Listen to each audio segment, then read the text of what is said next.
Olá pessoal, a nossa aula de hoje vai falar sobre o DNA humano.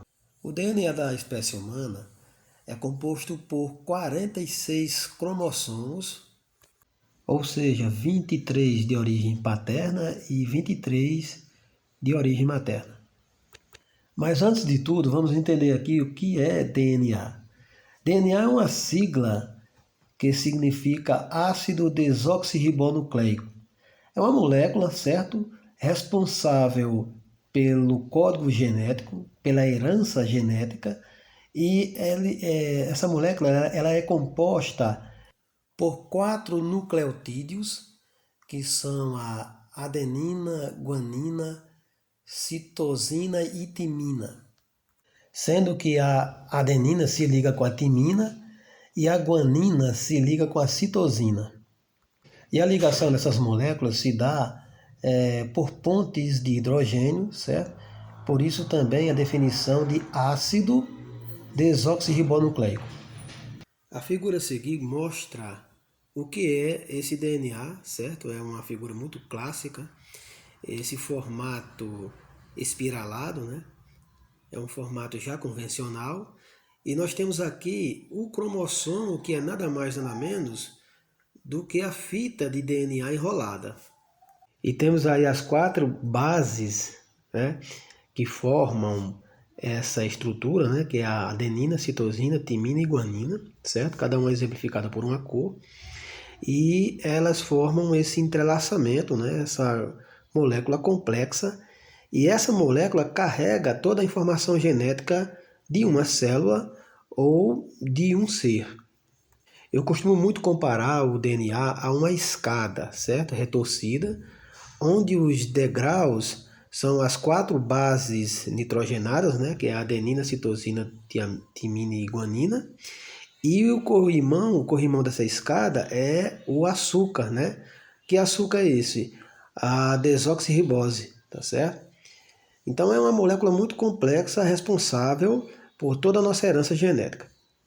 Também a gente pode fazer uma analogia, né? Quando a gente fala no DNA, a gente pode compará-lo a uma linha, certo?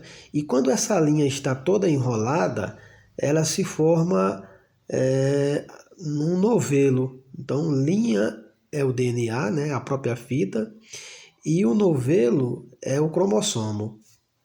Então, assim, a maior parte do tempo da vida de uma célula, esse DNA ele está desenrolado, certo? Ele está em forma mesmo de fita.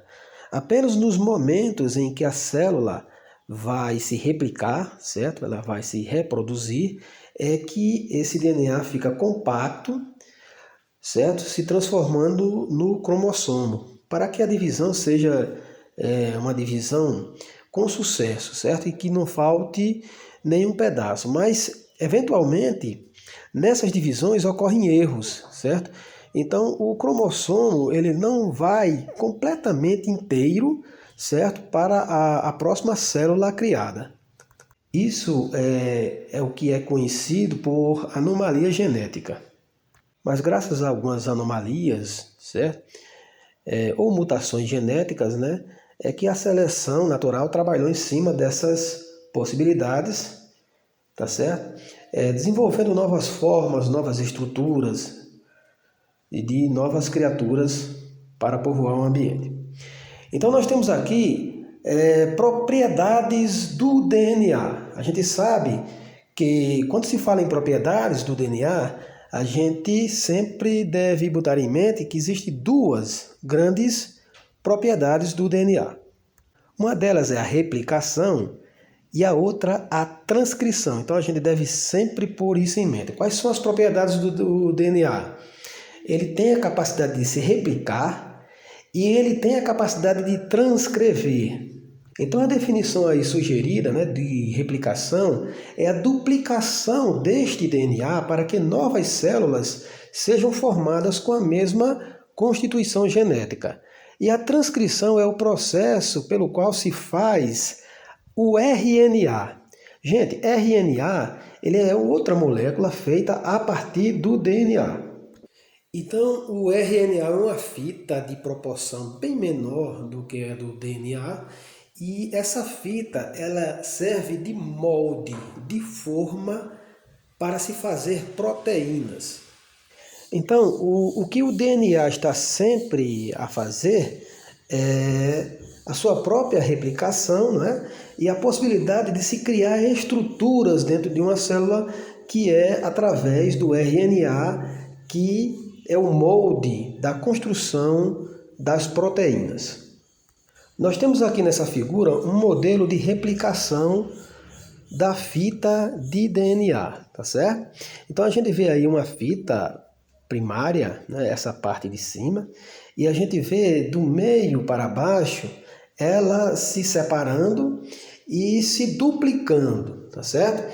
Esse processo aí, ele é conhecido por modelo semiconservativo, já que as fitas originais elas são conservadas e apenas as fitas complementares é que são as novas.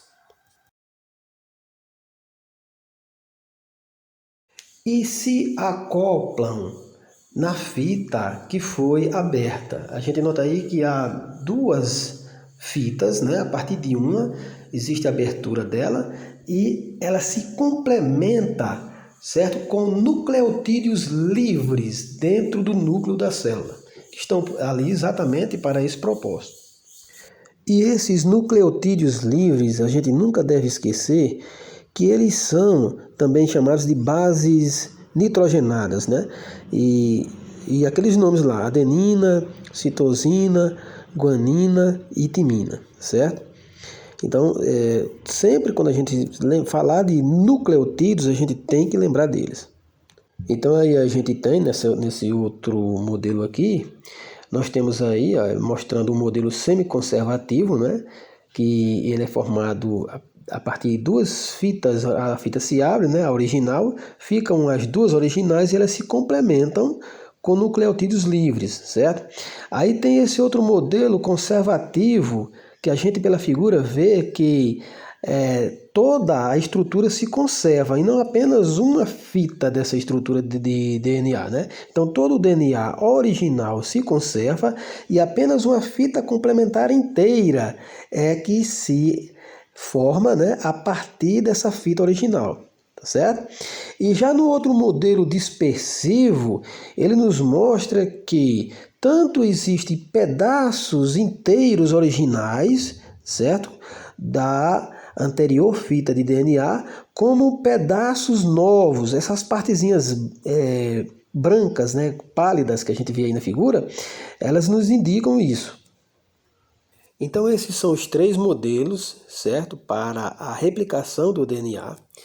Toda essa replicação ela é causada por enzimas que vêm fazer a abertura, né? Essas enzimas, né?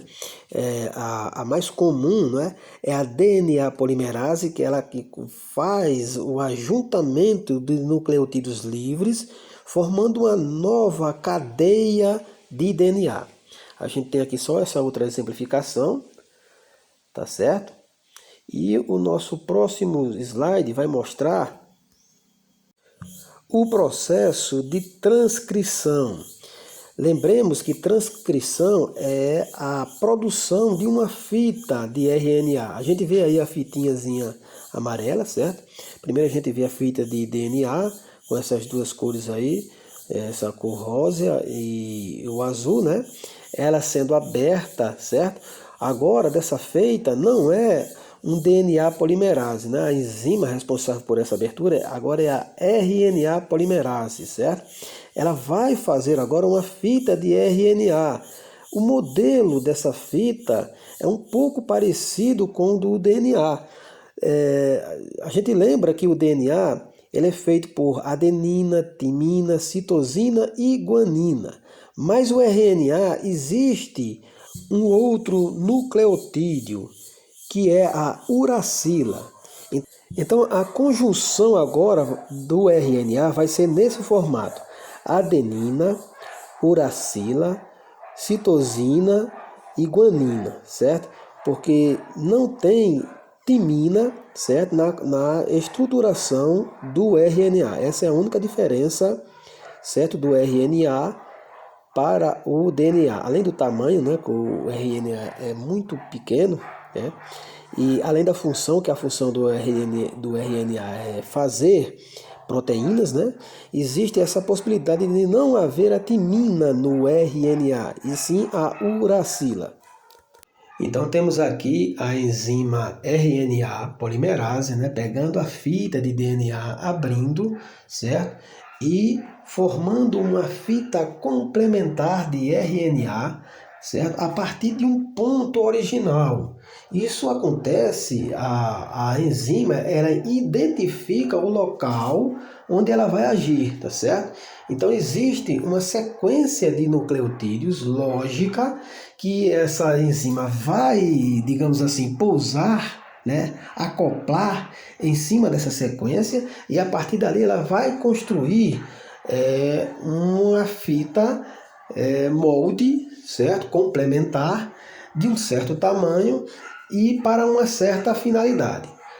Onde essas enzimas se acoplam e o pedaço onde elas trabalham, essa porção do DNA é chamada de gene, que a gente pode detalhar melhor em uma outra aula.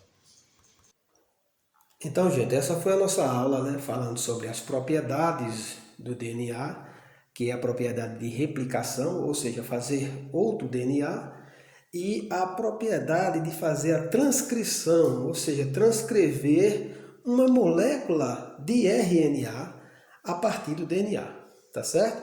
Em uma outra aula a gente detalha mais outras funções, né, do DNA com as suas respectivas enzimas, e até lá.